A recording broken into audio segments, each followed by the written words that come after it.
You mean to tell me no one has an off day? No one can make time for coffee? No one can make time to do anything? You only see each other on weekends? That means you may be a weekend fling.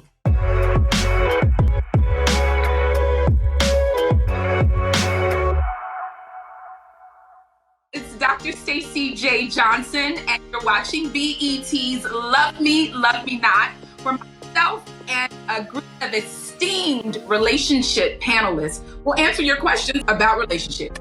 All right, so let's go around and everyone introduce themselves.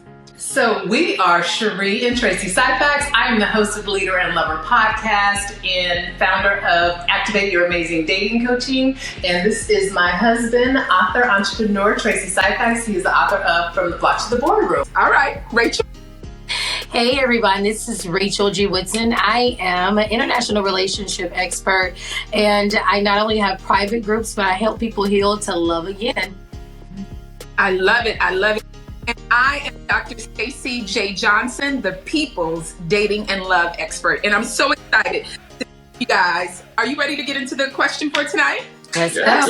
All right, so this one says, I've been seeing someone for 3 months and I want to take the next step, but I don't know if they're ready to be in an exclusive relationship. We live on opposite sides of town.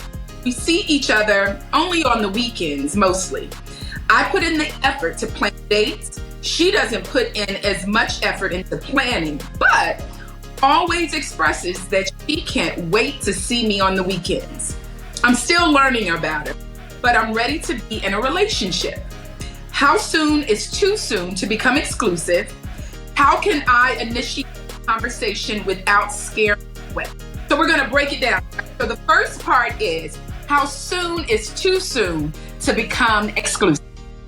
I would say that, the fact that they know exactly what they want, that is something for them to communicate about, dive into it, because the person is already letting them know that they're extremely interested in them and that they make the end of their week, so I think that it's very important for him or her to say, hey, look, this is what I want for us. Because I can't put a date on being exclusive. Because I went from not knowing my husband to being exclusive with my husband in 1 day, engaged in 26 days. So it's to each person's discretion, but you'll never know until you communicate about it. And I love this because I love when people are excited about love. And I, again, don't put time frames on anything either, because we met and we were exclusive pretty early on and were married within a year of us seeing each other. So love can happen rapidly.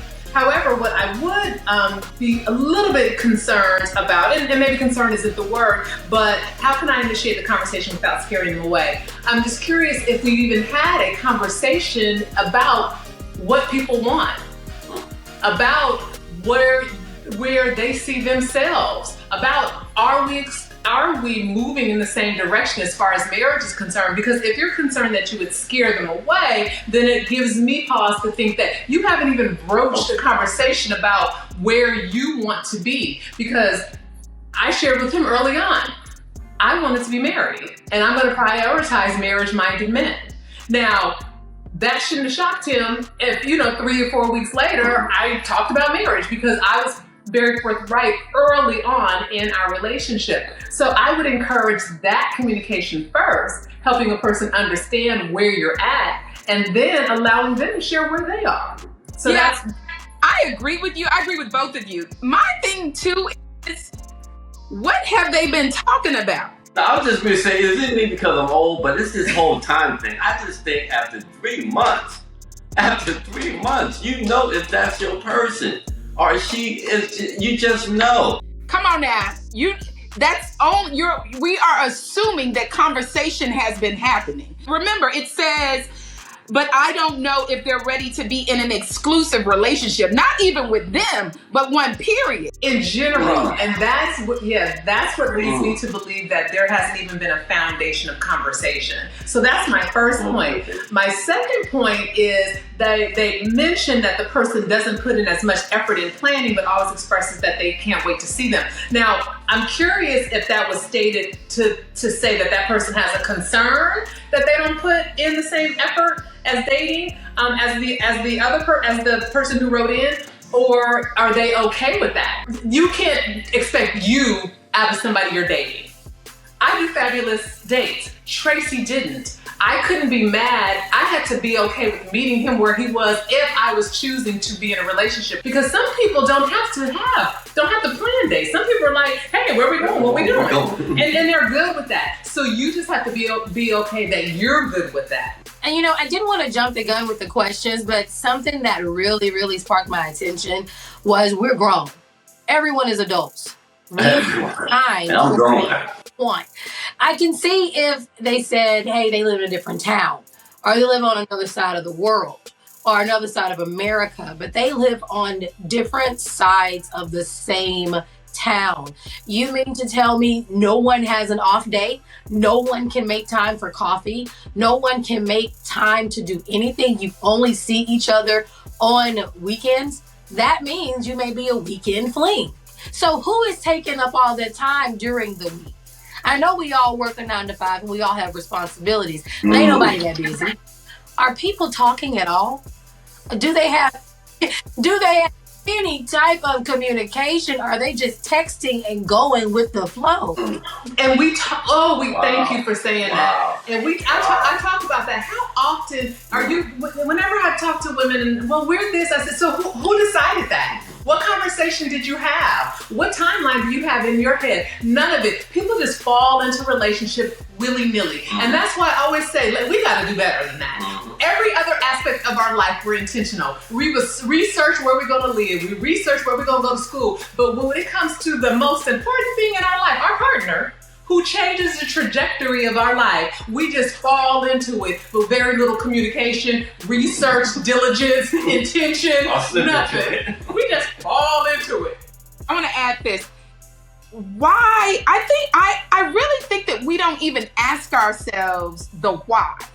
Why do we want a relationship? The why is the biggest part of, it has nothing to do with being in a relationship with that person. Correct. But why do you want to be in a relationship? And it seems like this person is making it more about I want to be with this person than really establishing what their why is. Because the why is this thing that will keep you in the receiving mode of love, even if the person doesn't want to be with you. What do you want? I think that they need to ask themselves, what do you want? Outside of the why, what is important to you? And stand on that. Not trying to convince this person to be the deliverer on the white horse of what is important to you, but also be clear with what's important. Because even before understanding if the person wants to be with you, those answers may honestly really be clear that you don't want this person. Right. And I think if they look at their question, they've answered it themselves. A lot of times people ask questions, but they don't go back and read their own questions to realize, wait a minute, I'm making all these plans and they're not making any plans. As a matter of fact, they're not even putting any effort into the plans. They're agreeing with the plans. Is this somebody that I want to do life with? Nobody wants a yes person or a no person. That means somebody is lying. Somebody is perpetrating a fraud and being fake. And you already don't want that. If my husband said yes to everything, that means he's just doing it to make me happy. If I said yes to everything, I'm just doing it to make him happy. I'm not really giving him my me. And he's not really giving me him. At least tell me, no, I think we should have pasta instead of steak, or no, I think we should go to the movies instead of, go to another place. Give me something to relate. A relationship is about both of you being able to relate on a ship. So when it gets rocky, you know how to come back and you know how to will it together. I love that. These two are just in a canoe. They are not in a relationship. And I don't even know if they're in a canoe. Which I am melting out of my chair right now. A weekend canoe. Wow, so this was so good. Y'all are so bomb. Would you say the first point would be search for clarity early on? Yes. Yes, absolutely. Yes, no confusion. Absolutely. This is really good. Why do you want to be in a relationship? Yeah, self accountability. Yeah. Absolutely. Be honest with yourself. What do y'all think about that one? Oh, absolutely. If you can be honest with yourself, I love it. what are we even talking about? Yes, I know that's right, Cheri. All right, that's it for this episode of BET's Love Me, Love Me Not. I'm Dr. Staci Jae Johnson, and remember, don't be a hopeless romantic, be a confident romantic.